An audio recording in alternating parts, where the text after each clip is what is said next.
Drama serial खुसर के आने वाली एपिसोड में आप देखेंगे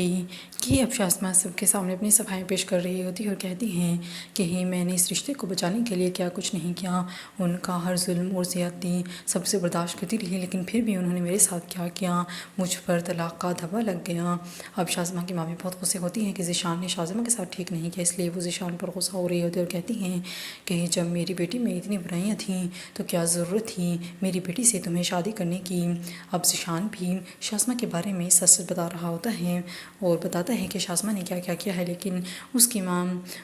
उसका बात का यकीन नहीं करती, क्योंकि शाज़मा पहले ही अपनी माँ को पटरियाँ पढ़ा चुकी हैं कि जो कुछ भी हुआ है उसमें ज़ीशान का ही कसूर है।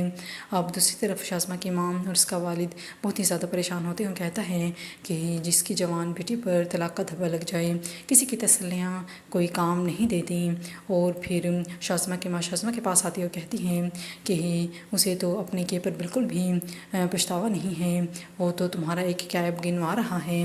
और फिर जब ये बात शाज़मा सुनती है तो कहती हैं कि मैंने भी बहुत ज़्यादा कुछ बर्दाश्त किया, लेकिन मैं जैसे भी थी बदकिरदार नहीं थी और मुझे ये मालूम था कि शान और सोने का चक्कर चल रहा है, लेकिन फिर भी मैंने किसी को नहीं बताया। जिन अपनों पर आपको सबसे ज़्यादा मान था, उन्हीं अपनों ने आपके पीठ पर छुरा घोंपा है।